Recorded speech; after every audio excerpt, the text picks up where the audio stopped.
ಜೊಯ್ಡಾ ಸಮೀಪದ ಚಾಂಪೋಲಿ ಕ್ರಾಸ್ ಬಳಿ ಗುರುವಾರ ಬೆಳಗ್ಗೆ ನಡೆದ 2 ಬಸ್ಗಳ ಮುಖಾಮುಖಿ ಡಿಕ್ಕಿ ಪ್ರಕರಣದಲ್ಲಿ ಗಂಭೀರವಾಗಿ ಗಾಯಗೊಂಡಿದ್ದ ಬಸ್ ಚಾಲಕ ಕೊನೆಗೆ ಚಿಕಿತ್ಸೆ ಫಲಕಾರಿಯಾಗದೆ ಮೃತಪಟ್ಟಿದ್ದಾರೆ. ಬೆಳಗಾವಿ ಅಂಕೋಲ ಹಾಗೂ ಉಳುವಿ ಇಂಚಲಕರಂಜಿ ಬಸ್ಗಳ ನಡುವೆ ಸಂಭವಿಸಿದ ಅಪಘಾತದಲ್ಲಿ ಉಳುವಿ ಇಂಚಲಕರಂಜಿ ಬಸ್ ಚಾಲಕ ರಾಜು ಬಸಪ್ಪ ಬೋಜಿ ಗಂಭೀರವಾಗಿ ಗಾಯಗೊಂಡಿದ್ದರು. ಅವರನ್ನ ಮೊದಲು ಹುಬ್ಬಳ್ಳಿಯ ಕೆಎಂಸಿ ಆಸ್ಪತ್ರೆಗೆ ದಾಖಲಿಸಲಾಯಿತು. ಬಳಿಕ ಆರೋಗ್ಯದ ಸ್ಥಿತಿ ಗಂಭೀರವಾಗಿದ್ದರಿಂದ ಬೆಳಗಾವಿ ಕೆಎಲ್ಇ ಆಸ್ಪತ್ರೆಗೆ ಸ್ಥಳಾಂತರಿಸಲಾಯಿತು. ಆದರೆ ಶುಕ್ರವಾರ ಬೆಳಗ್ಗೆ ಚಿಕಿತ್ಸೆ ವೇಳೆ ಅವರು ಮೃತಪಟ್ಟಿದ್ದಾರೆ.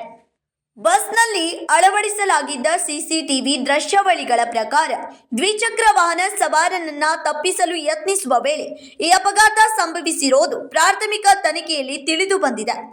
ಈ ಅಪಘಾತದಲ್ಲಿ ಹಲವು ಪ್ರಯಾಣಿಕರು ಗಾಯಗೊಂಡಿದ್ದು, ಕೆಲವರು ಇನ್ನೂ ವಿವಿಧ ಆಸ್ಪತ್ರೆಗಳಲ್ಲಿ ಚಿಕಿತ್ಸೆ ಪಡೆಯುತ್ತಿದ್ದಾರೆ. ಪ್ರಕರಣದ ಕುರಿತು ಜೊಯ್ಡಾ ಪೊಲೀಸರು ಹೆಚ್ಚಿನ ತನಿಖೆ ನಡೆಸುತ್ತಿದ್ದಾರೆ.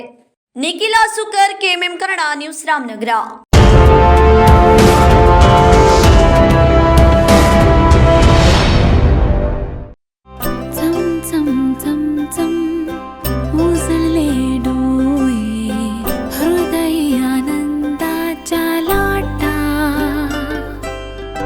शुभ क्षण आले क्षण प्रेमळ है रेशमात गुंफून सोनेरी.